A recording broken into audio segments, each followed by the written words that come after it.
Hey everybody, I'm here with my beautiful wife, and she's getting ready to do a load of laundry in our special RV washing machine.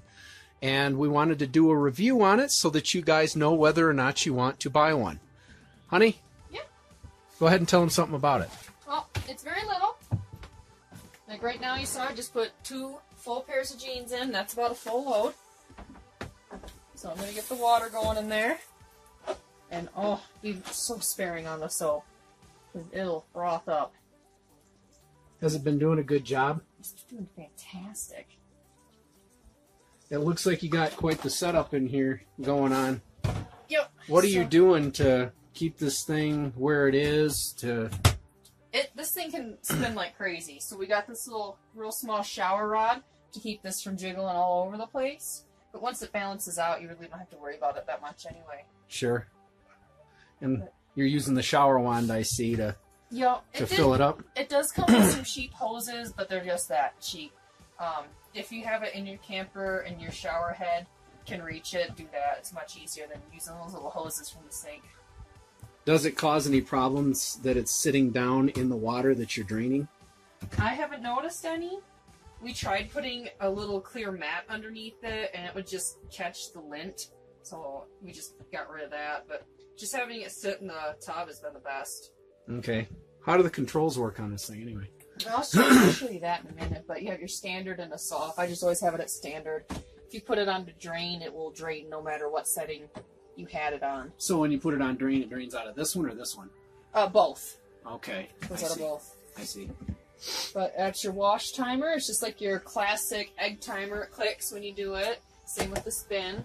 And you see the spin side is much smaller than your wash side. So what you fill in your washer will take 2 loads in your spinner. Sure, that makes sense. I noticed there was a white thing inside of that spinner. What is that thing? We'll show more on that later, but we'll put it on top of the clothes and it helps balance it out. I see. I see. Okay. She's just about ready to get it going. So I'll get back with you guys on another video to show you the spin cycle on this thing. She'll show you how that thing works. Thanks a lot, honey. Yeah. Alright, I got just about enough water in there, so I'm going to turn my timer. You can have it open while it's going, but it does spread some water. But you can see how it spins around. See, when it does that, you know you need a little bit more water. So if it doesn't spin, that means it probably needs a little bit more water. Just a little bit more blood. So it starts spinning around. Yep. All right. Otherwise it gets stuck. Yeah. Just needs a little more stuff to get it agitating around. And you can readjust it too if you need to. How long do these cycles take? You got your 15, 12, 9, 6, 3. Which one do you normally use when you're doing the clothes? 15 or 12. If I have a lot to do, I kind of cheap out and do it in 9 minutes. Because you're in a hurry, huh? Yes. But So, the spin timer, I always do at 5. Okay. I'll show you that next. Sure. But Because you want to get as much water out, right? yes, to make it easy when you put it out on the line. Sure, sure. Standard. And ready in a few more minutes. Understand. That's great. Yeah. Alright, this just finished up. So I have my drain hose down here. See, the drain has a clip, so it can clip to the side and stay upward. You can see that. So my drain hose is down, and I'm going to flip it to drain. And there's blue jeans, so that's why it's coming out really blue. That dye's coming out. Now we're going to... Hold on, honey! So you can see the water level going down. That was the wash. I'm going to do another cycle on rinse here in just a second, which is the exact same process a second time. So, that's it for the drain. Just finished my my rinse load. You can see I've got the water draining out right now. So, because these are jeans, they're pretty big, so I'm only going to do 1 pair of jeans for each load in the spinner. So we're going to put that guy in there. Might take some finagling around. But we got this little piece in. It has the two flat sides, so you can kind of fit it in there. Give it a good press, and that'll keep it balanced and keep it from coming upwards.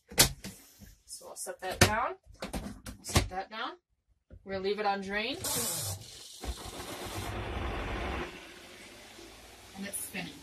You can see a lot of water's coming out too. And each one's for 5, 4, 3, 2, or 1 minute. So, but typically, this thing does a really good job spinning it out, and you want to give it as much time as possible, so you have less time on the line outside. But it's super quiet. When you have it balanced, it's just as quiet. So, see you when it's done. Okay, what I'm gonna do, I'm gonna stop this on my own. And you can hear it has a little brake, so if you stop it early, it does try to slow it down quicker. And it does have a little, don't put your hand in there, because that thing really goes.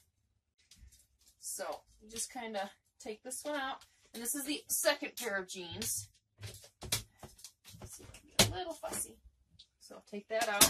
I noticed it has flat ends. What are those for? The flat end, well, you know the whole thing with a manhole. You can't drop a circle in a circle hole. Oh, so okay. Flat ends, so you can yep. get it in and out.